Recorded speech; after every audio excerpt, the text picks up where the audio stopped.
तुम्ही? I hope की तुम्ही मस्त असाल, मजेत असाल। मी देखील मस्त आहे, मजेत आहे आणि आज तुमच्यासाठी एक नवीन व्हिडिओ बनवलेला आहे। तर थंबनेल बघितल्यावर तुम्हाला समजलंच असेल, अपात्र बहिणींचे लाड आता संपणार आहे। 7,500 रुपये परत घेण्यास सुरुवात झालेली आहे।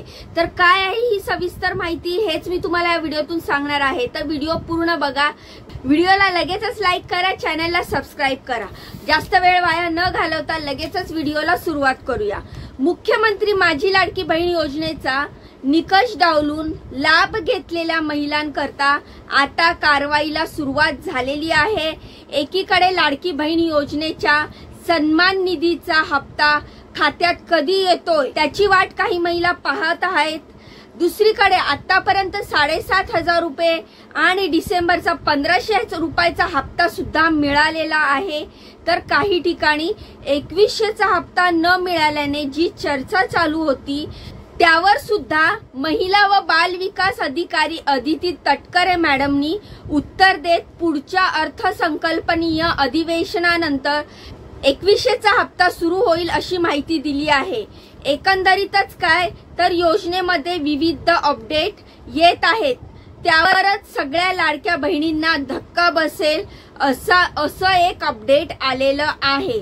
तो म्हणजे आता ज्या महिलांनी निकष डावलून या योजनेअंतर्गत लाभ घेतलेला आहे त्यांना मिळालेले पैसे पुन्हा सरकारी तिजोरीमध्ये जमा करणार आहे। म्हणजेच हे पैसे पुन्हा सरकारी तिजोरीमध्ये वळते करण्यात येणार आहे। त्यानुसार धुळे जिल्ह्यात एका लाभार्थ्याला मिळालेले 7,500 रुपये पुन्हा सरकारी तिजोरीत जमा करण्यात आले आहेत। नेमके ही एकूण माहिती काय आहे हे आपण व्हिडिओच्या माध्यमातून पाहणार आहोत, त्यामुळे व्हिडिओ पूर्ण बघा। व्हिडिओला लगेच लाईक करा, चॅनलला सबस्क्राइब करा, कारण माझ्या चॅनलवर तुम्हाला मिळत असते नवीन अपडेट आणि खरी माहिती। जेव्हा ही योजना सुरू केली होती तेव्हा त्याचे निकष निश्चित झाले होते, पण निवडणूक जवळ आल्याने सरसकट सर्व फॉर्म स्वीकारण्यात आले होते। महायुतीचे सरकार आता पुन्हा सत्तेत आल्याने अर्जाची पडताळणी होणार असा निर्णय घेण्यात आला। स्वतः मुख्यमंत्री साहेबांनी या योजनेचा आढावा घेतलेला आहे। त्यानंतर अर्जाची पडताळणी करण्याची घोषणा महिला व बाल विकास अधिकारी अदिती तटकरे मॅडमने सांगितलेलं आहे। दरम्यान धुळ्यात एका महिलेने या योजनेचा 2दा लाभ घेतल्याचे कळाले आहे। मुख्यमंत्री लाडकी बहीण योजनेची पडताळणी करण्याचे कामाला सुरुवात झालेली आहे आणि निकषात न बसणाऱ्या महिलांना अपात्र ठरवण्यात येणार आहे। या योजनेचा गैरफायदा घेतला असल्याच्या तक्रारी धुळे, जळगाव, वर्धा, गडचिरोली, पालघर या जिल्ह्यातून समोर आल्या आहेत। तक्रारीच्या निमित्ताने केशरी व पिवळे रेशन कार्ड वगळता सर्वच अर्जांची छाननी होणार आहे।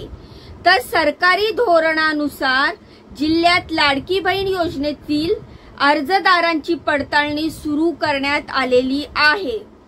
काही दिवसापूर्वी पत्रकार परिषदेत अदिती तटकरे मॅडमनी असं सांगितलं होतं की ज्यांना लाडकी बहीण योजनेच्या बरोबरीनेच लाभ मिळतो त्यांच्यासाठी या योजनेचा लाभ लागू होत नसला तरी ज्या महिलांना 1,500 रुपयापेक्षा कमी लाभ मिळतो त्यांना 1,500 रुपयावरची रक्कम मॅच करून त्यांच्या खात्यात जमा केली जाईल।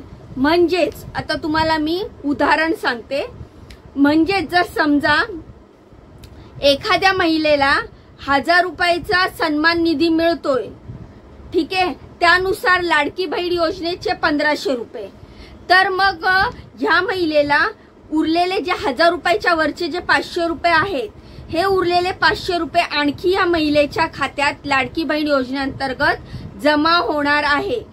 दरम्यान ही अशा ज्या नवीन अपडेट येत आहे लाडकी बहीण योजनेअंतर्गत त्याबद्दल तुमच्या काय प्रतिक्रिया आहेत, तसेच मी सांगितलेल्या या व्हिडिओतील माहितीबद्दल तुमच्या काय प्रतिक्रिया आहेत हे मला कमेंटच्या माध्यमातून नक्की सांगा।